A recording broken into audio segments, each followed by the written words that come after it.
듣는 베이직 그림책의 세계관입니다. 주제: 세계 최초의 그림책, 세계도의 그림 읽기.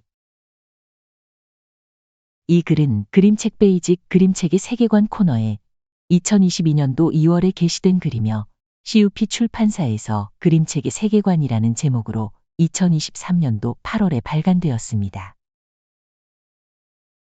그림책의 기원에 대해서는 많은 견해가 있지만 어린이를 위한 최초의 그림책이 코메니우스의 세계도회라는데 이의를 제기할 사람은 거의 없을 것이다. 이 책의 저자인 요하네스 아모스 코메니우스는 지금의 체코인 모라비아 지역에서 태어났으며 보헤미아 형제단 목사를 지냈고 후에 이 교단의 지도자가 된 인물이다. 근대 교육학의 선구자, 감각교육의 선구자, 시청각 교육의 아버지로 지칭되듯 그는 다방면으로 근대 교육학의 발전에 지대한 영향을 미쳤다. 그가 활동하던 당시의 유럽은 신교와 구교의 30년 종교전쟁으로 인해 종교적, 정치적, 사회적으로 매우 혼란하고 피폐한 상황이었고 자신도 보헤미아의 개신교 군대가 카톨릭 군대에게 패배하자 망명길에 오르게 되었다. 여러 나라를 떠돌아다니던 그는 전쟁의 폐허 속에서 교육의 혜택을 받지 못하고 책을 접하지도 못한 아이들만이 아니라 잘못된 교수법과 교제로 인해 시달리고 있는 상류사회 어린이들도 발견할 수 있었다. 그들 모두에게 소박하고 투박한 목판화가 가득한 이 책의 출현은 매우 획기적인 것이었다. 이 책은 순식간에 전 유럽으로 보급되었으며 처음에는 라틴어 교본으로 사용되다가 금속 판화가 삽입되면서 영문으로 출간되어 영국의 학교와 가정으로까지 널리 보급되었고 곧 유럽 각국의 언어로 번역되었다.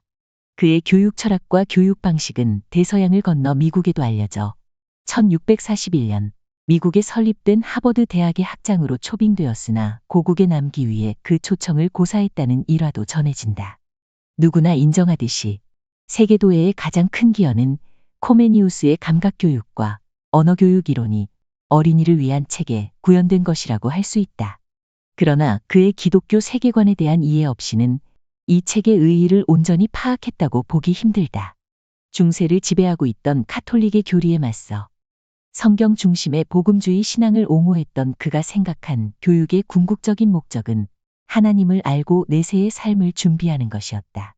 따라서 세계도의 편찬의 목적도 세상의 창조로부터 최후의 심판까지 이어지는 하나님의 경륜을 그림이 있는 책으로 보여주는 데 있었다. 이 책의 내용은 저자 서문과 입문 150개의 주제 등 세 부분으로 구성되어 있으며 150개의 주제는 백과사전식으로 지식을 전달하고 있다.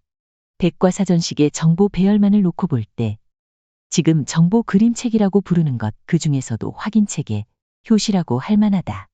각 페이지는 위와 아래 두 부분으로 분할되어 있으며 위에는 그림, 아래에는 글 텍스트가 배치되어 있고 사물의 이미지 옆에 매겨진 숫자는 글 텍스트의 명칭과 그것에 대한 설명과 대응된다. 지금부터 남해승의 한국어 번역판과 1887년의 영어판을 인용하여 세 부분을 차례로 살펴보기로 하자. 우선 서문에서는 이 책은 세계의 사물과 인생의 활동에 있어서의 기초를 그림으로 표시하고 이름 지은 것입니다. 라고 하여 이 책의 목적을 분명히 밝히고 있으며 그 아래에는 다음과 같이 성경 구절이 쓰여 있다. 여호와 하나님이 흙으로 각종 들짐승과 공중의 각종 새를 지으시고 아담이 어떻게 이름을 짓나 보시려고 그것들을 그에게 이끌어 이르시니 아담이 각 생물을 일컫는 바가 그 이름이라. 아담이 모든 육축과 공중의 새와 들의 모든 짐승에게 이름을 주니라. 이 성경 말씀 안에는 몇 가지 성경적 의미가 들어있다.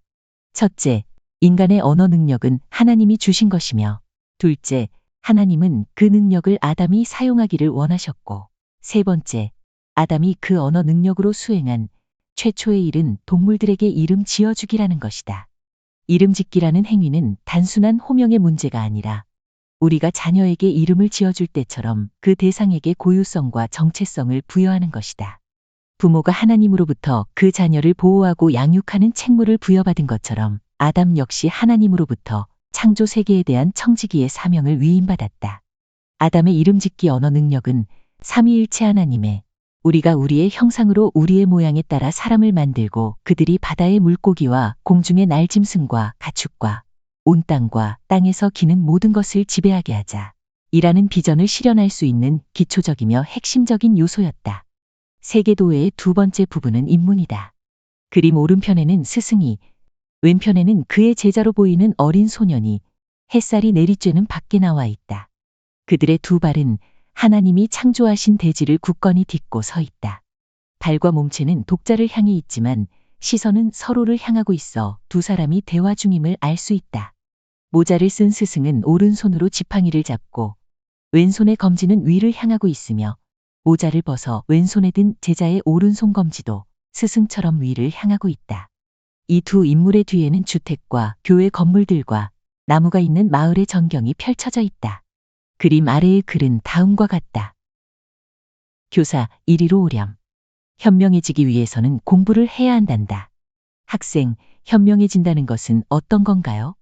교사, 필요한 모든 것을 올바르게 이해하고 올바르게 행동하고 올바르게 말하는 것이란다.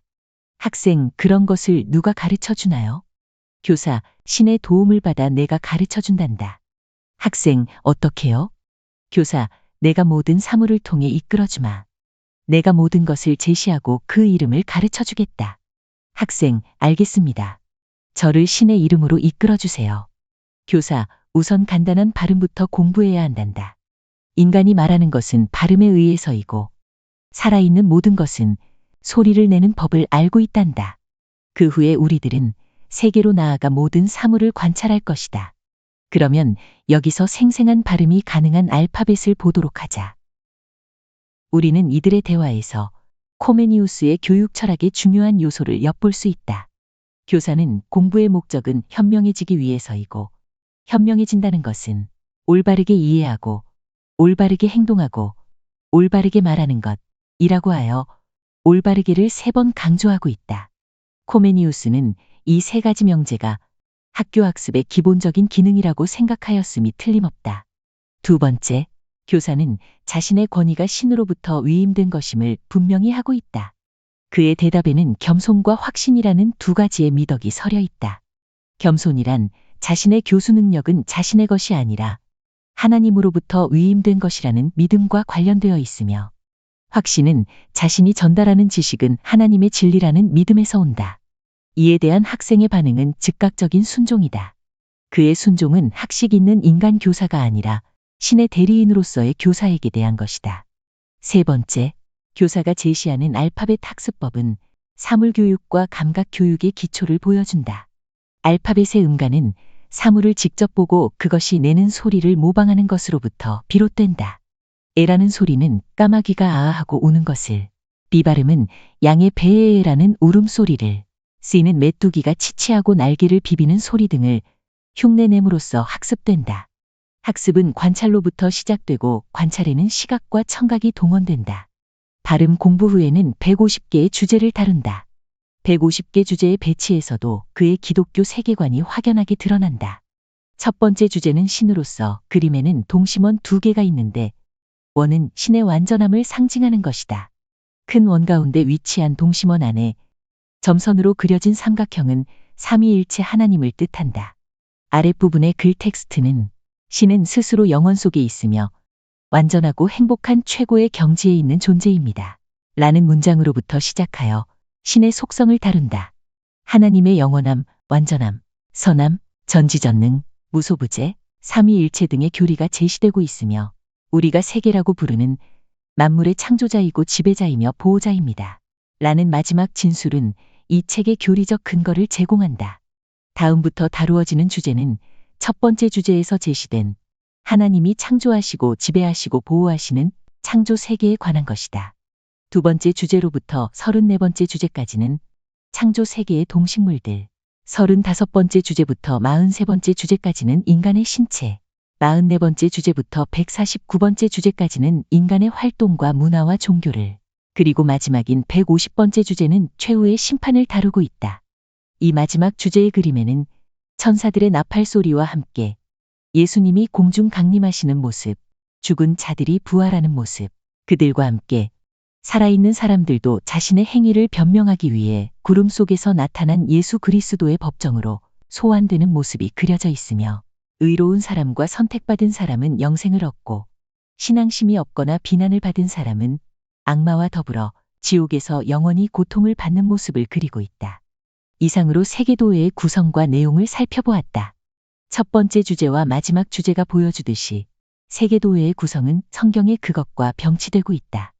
즉, 첫 번째 주제는 세계의 창조자이신 하나님을 다루고 있다는 면에서 창세기의 첫 장과 비교되며 150번째 주제인 마지막 심판에는 성경 66권의 마지막 책인 요한계시록에 그려진 세상 종말의 모습이 나타난다. 즉, 첫 번째와 마지막 주제를 제외한 148개의 주제에서 다루는 모든 사물과 인간의 활동은 창조주이신 하나님이 창조하고 지배하고 보존하고 계시며 언젠가 예수님의 재림으로써 마무리되는 메타 서사 안에 위치하고 있다. 그 밖에도 그가 성경을 문자 그대로 믿는 성경 신자라는 증거는 이 책 여러 곳에서 발견할 수 있다. 그는 기독교를 다루는 147번째 주제에서 예수님의 탄생을 세계년도 3970년으로 밝히고 있는데 이는 성경을 문자 그대로 해석한 결과이다.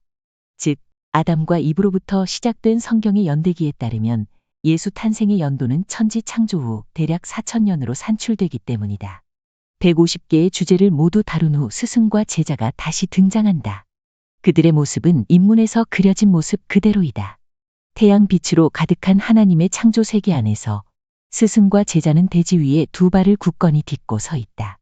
스승은 지금까지 세상의 사물을 하나씩 가리키며 그 명칭을 일러주고 설명하기를 마친 것이다. 자신의 책무를 다 마친 스승은 제자에게 다음과 같이 권고한다.